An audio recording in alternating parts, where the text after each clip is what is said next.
ಇಡೀ ಪ್ರಪಂಚದಲ್ಲಿ ಅತ್ಯಂತ ಅಸಮಾನತೆಯ ದೇಶ ಅಂದರೆ ಭಾರತ ಹಾಗೆ ಅಂದ್ಕೊಂಡು ಇತ್ತೀಚೆಗೆ ಪ್ರಕಟ ಆಗಿರುವಂಥದ್ದು ಎಷ್ಟು ರೀತಿಯ ಆರ್ಥಿಕ ಅಸಮಾನತೆ, ವರಮಾನದ ಅಸಮಾನತೆ, ಸಂಪತ್ತಿನ ಅಸಮಾನತೆ ಇದೆ ಅಂತ ಹೇಳಿದ್ರೆ, ಈ ದೇಶದ ಒಟ್ಟು ವರಮಾನದಲ್ಲಿ 10% ಜನಸಂಖ್ಯೆಯ ಜನ 56% ಆದಾಯವನ್ನು ಅನುಭವಿಸ್ತಿದ್ದಾರೆ. 50% ತಳಸ್ತರದ ಸಮುದಾಯದ ಪಾಲು ಕೇವಲ 15% ಅಂತ.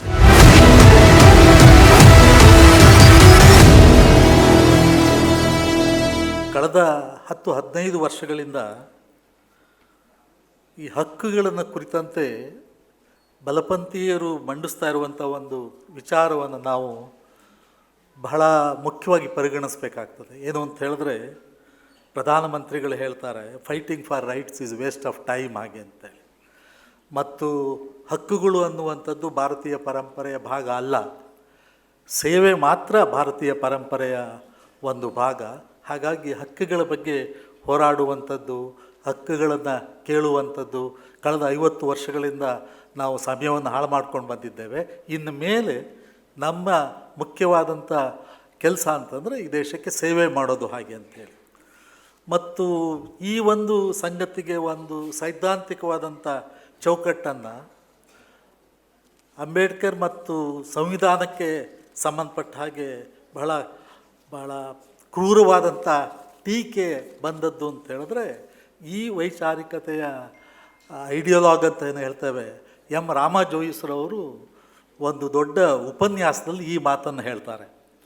Instead of making rights as fundamental of social life and establishing right based society, the ancient philosophers of this land preferred to establish duty based society where right given to an individual is a right to perform duty ಹಾಗೆ ಅಂದ್ಕೊಂಡು.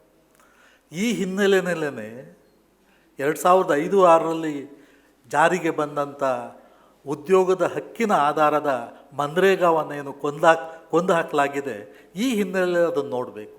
ಅದು ಶಿಕ್ಷಣದ ಹಕ್ಕಿರ್ಬೋದು, ಆರೋಗ್ಯದ ಹಕ್ಕಿರ್ಬೋದು, ಉದ್ಯೋಗದ ಹಕ್ಕಿರ್ಬೋದು.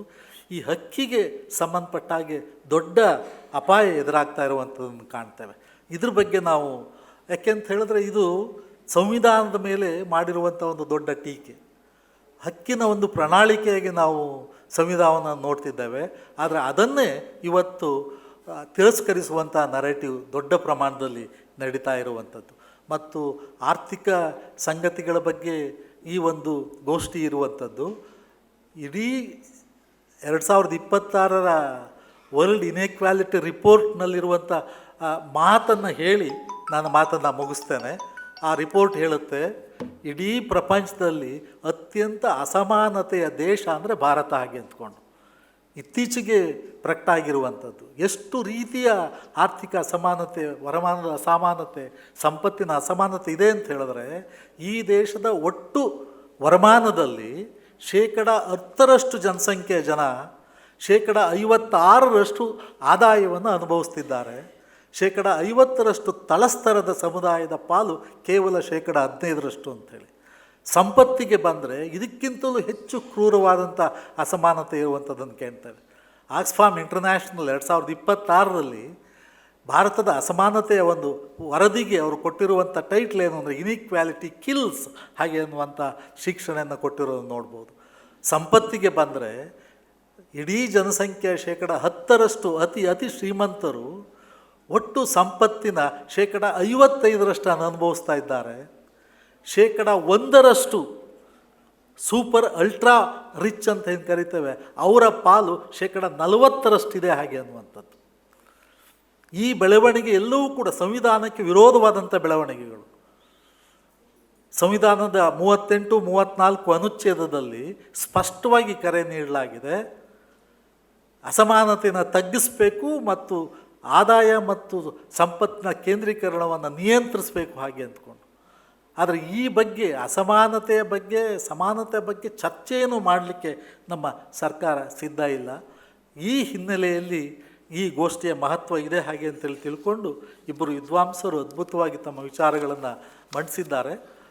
ಮತ್ತು ಈ ಒಂದು ಕಾರ್ಯಕ್ರಮದಲ್ಲಿ ಭಾಗವಹಿಸಲಿಕ್ಕೆ ಅವಕಾಶ ಮಾಡಿಕೊಟ್ಟಂಥ ಅಂಬೇಡ್ಕರ್ ಕೇಂದ್ರಕ್ಕೆ ಮತ್ತು ರಂಗಾಯಣಕ್ಕೆ ವಂದನೆಗಳು ಸಲ್ಲಿಸಿ ನಾನು ಮಾತನ್ನು ಮುಗಿಸ್ತೇನೆ. ನಮಸ್ಕಾರ.